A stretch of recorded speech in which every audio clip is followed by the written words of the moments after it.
নমস্কার বন্ধুরা, welcome to ST unique sports. বন্ধুরা, এই ভিডিওটা হতে চলেছে ইস্ট বেঙ্গলকে নিয়ে, কারণ ইস্ট বেঙ্গলের পরবর্তী ম্যাচ যেখানে কলকাতা ডার্বি রয়েছে, তার আগে কিন্তু মোহামেডানের গুরুত্বপূর্ণ বিদেশি প্লেয়ার ছিটকে গেল। সেই প্লেয়ারকে নিয়ে আপডেট দেব। এর ফলে কিন্তু কিছুটা সুবিধা পাবে ইস্ট বেঙ্গল। কী সুবিধা ইস্ট বেঙ্গলের জন্য ডার্বি ম্যাচে হতে চলেছে সেগুলো জানাবো। বিদেশি প্লেয়ারদের নিয়ে আপডেট দেওয়ার রয়েছে এই ভিডিওতে। খুবই ইন্টারেস্টিং ভিডিও হবে, শুরু থেকে শেষ পর্যন্ত দেখো। আর ভিডিও ভালো লাগলে সকলে একটু লাইক শেয়ার করে দিও। আর যারা চ্যানেলে প্রথমবারের জন্য এসেছো, মনে করে চ্যানেলটাকে সাবস্ক্রাইব করে নিও। অনেকেই ভিডিও দেখছো, হয়তো সাবস্ক্রাইব করতে ভুলে যাচ্ছ। সাবস্ক্রাইব করে একটু সাপোর্ট করো, তাহলে তোমাদের প্রিয় দলের খেলার সমস্ত আপডেট তোমরা এখানে পেয়ে যাবে। তো প্রথমেই যদি আমরা কথা বলি ইস্টবেঙ্গলের ক্যাপ্টেন সাউল ক্রেসপোকে নিয়ে, তো লাস্ট ম্যাচ সাউল সত্যি ভালো খেলতে পারেনি এবং সাউল নিজেও বুঝতে পেরেছে তার পারফরমেন্স অতীব খারাপ ছিল লাস্ট ম্যাচে। তো নিজস্ব সোশ্যাল মিডিয়াতে এবার সাউল কিন্তু বড় বার্তা দিয়েছে। তো সাউল যেটা জানিয়েছে, 2 মাস মাঠের বাইরে থাকার পর সবসময় মাঠে ফেরাটা কঠিন হয় এবং আমি আগের দিন নিজের সেরাটা দিতে পারিনি। আমি 100% দেওয়ার জন্য আরও কঠোর পরিশ্রম করব এবং দলকে সফল করব। এই বার্তাই কিন্তু ইস্টবেঙ্গলের ক্যাপ্টেন সাউল ক্রেসপো দিয়েছে। তো সে নিজেও বুঝতে পারছে তার উপর যথেষ্ট প্রেসার রয়েছে।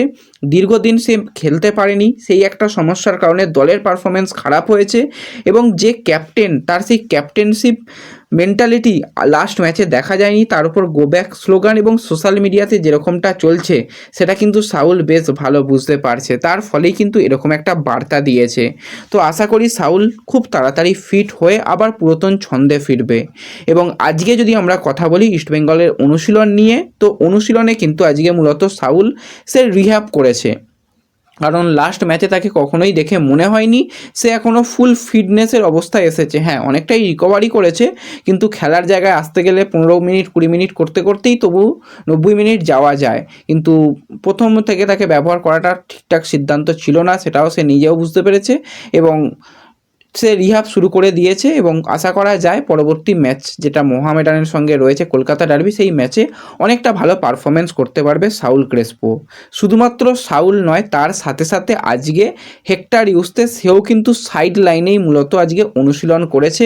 তো এই দুজন বিদেশি প্লেয়ার সাইড লাইনেই রিহ্যাব কমপ্লিট করেছে, এরকমটা কিন্তু আপডেট রয়েছে। আর আজকে থেকে বললাম যেরকমটা, যে ডার্বি ম্যাচের প্রস্তুতি শুরু করে দিল এবং এই প্রস্তুতিতে কিন্তু আজকে নন্দকুমারকে দেখতে পাওয়া যায়নি। কারণ হিসাবে যেরকমটা জানা যাচ্ছে, নাকি নন্দকে রেস্ট দেওয়া হয়েছে, এরকমটাই শোনা যাচ্ছে।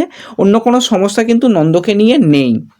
তার সাথে সাথে ইস্টবেঙ্গলের আমরা যদি নতুন বিদেশি প্লেয়ার রিচার্ড সেলিসকে নিয়ে কথা বলি, তো রিচার্ড কিন্তু চেন্নাই ম্যাচের পরের দিনই প্র্যাকটিস করেছিল, কালকে ছুটি ছিল, আজকে আবার নতুন করে অনুশীলন শুরু হয়েছে। সেই অনুশীলনে কিন্তু যথেষ্ট ভালো করছে মেসি বাউলি এবং রিচার্ড সেলিস, সেও কিন্তু লাস্ট ম্যাচে খুব একটা আহামরি ভালো পারফরমেন্স করতে পারেনি। আজকেও রিচার্ড এবং মেসি দুজনই ভালো পারফরমেন্স করেছে এবং বিশেষ করে আক্রমণ বিভাগে মেসির সাথে ডিমির যে জুটি, এটা তৈরি করাটাই হচ্ছে প্রথম কাজ হবে অস্কারের জন্য।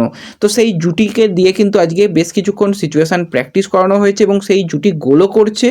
দু একটা ক্ষেত্রে গোল নাকি মেসি মিসও করেছে। তার সাথে সাথে আজকে দুটো দল আলাদা আলাদা করে অনুশীলন করানো হয়েছে। সেখানে কিন্তু ডিমি একদিকে, অপরদিকে মেসি ছিল। তো সেই জায়গা থেকে মেসি ডিমি দুজনই গোল পেয়েছে এবং রিচার্ডও কিন্তু যথেষ্ট ভালো করেছে আজকের প্র্যাকটিস থেকে, যেরকমটা খবর। তো প্লেয়াররা প্র্যাকটিসে ভালো করছে, কিন্তু মাঠে কেন ভালো করতে পারছে না, এই ব্যাপারটা কিন্তু অস্কারকেও দেখতে হবে। পুরোপুরি একটা টিম গেম, টিম ওয়ার্ক কিন্তু করাতে হবে। এবং বিশেষত মোহামেডান ম্যাচে যেটা ইস্টবেঙ্গলের চিন্তার জায়গা রয়েছে, সেটা হচ্ছে ডিফেন্স। লাস্ট ম্যাচে কিন্তু লালচুংনুঙ্গা সে রেড কার্ড পেয়েছে, তো এই ম্যাচের জন্য সে অ্যাভেলেবেল নেই। আনোয়ার অনেকটাই ফিট হয়েছে, হয়তো আনোয়ারের সঙ্গে হেক্টরকে রেখেই শুরু করতে হবে এবং হেক্টরও যেহেতু রিহ্যাব করছে, তাকে নিয়ে একটু চিন্তার কারণ মনে হয় রয়েছে, যদিও এখনও পর্যন্ত হাতে কিছুটা সময় রয়েছে। সাইড ব্যাকে একদিকে নিচু রয়েছে, অপরদিকে প্রভাত লাস্ট ম্যাচে কিছুটা খেলেছে, রাকিবও কিছুটা খেলেছে। তো সেই জায়গাটায় সমস্যা হবে না, কিন্তু সেন্টার ব্যাক নিয়ে একটুখানি চিন্তা তো রয়েই যাচ্ছে। তো এই কয়েকদিন সিচুয়েশান প্র্যাকটিস হবে, যদি একদমই হেক্টর খেলতে না পারে তো সেই জায়গায় জিকসান এবং আনোয়ারকে হয়তো সেন্টার ব্যাকে দেখা যেতে পারে, এরকম হওয়ার সম্ভাবনাও রয়েছে। তো দেখা যাক কী হয়, সামনের দিনে আরও বেশ কিছু ট্রেনিং সেশন পাবে দল, তারপরই বোঝা যাবে যে ঠিক কী পরিকল্পনায় ইস্টবেঙ্গল যাবে। এর সাথে সাথে যদি আমরা একটুখানি মোহামেডানকে নিয়ে কথা বলি, তো মোহামেডানেরও বেশ কিছু সমস্যা, তোমরা সকলেই জানো। চেরনিসভ সে দেশে ফিরে গেছে, সে আর এই সিজনে ফিরছে না। একবার কথা দিয়েছিল ফিরবে, তো কথা দিয়েও কথা রাখলো না, এটুকুই বলতে হয়। সে আর ফিরছে না এই সিজনে, এরকমটাই কিন্তু আজকে ক্লাব কর্তারা বেশিরভাগটাই জানিয়ে দিয়েছে। যদিও অফিসিয়ালি সেরকম কিছু না জানালেও তারা কিন্তু আজকে সাংবাদিকদের মুখোমুখি হয়ে এরকমটাই বার্তা দিয়েছে।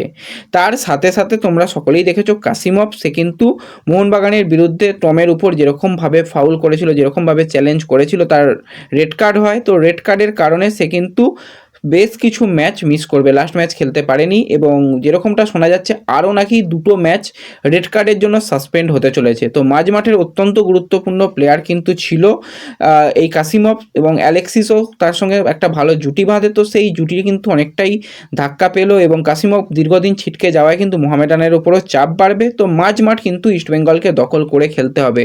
প্রথম ডার্বির কথায় মাথায় রাখতে হবে যে সেই ডার্বি ম্যাচে অনেক সুযোগ এলেও সেখান থেকে ম্যাচ জেতা যায়নি। তো অবশ্যই এই ম্যাচটা কিন্তু ইস্টবেঙ্গলের জন্য অবশ্যই জেতা দরকার রয়েছে। তো ওভারঅল একটা ভালো ম্যাচ হবে এবং দুটো দলকে নিয়ে পরবর্তী সময় অবশ্যই আলোচনা করে নেব। তো এই ভিডিওতে এটুকুই আপডেট শেয়ার করার ছিল। ভিডিও ভালো লাগলে লাইক শেয়ার করতে পারো, চ্যানেলে প্রথমবারের জন্য এলে চ্যানেল সাবস্ক্রাইব করে নিও। তো দেখা হবে পরবর্তী ভিডিওতে, ধন্যবাদ।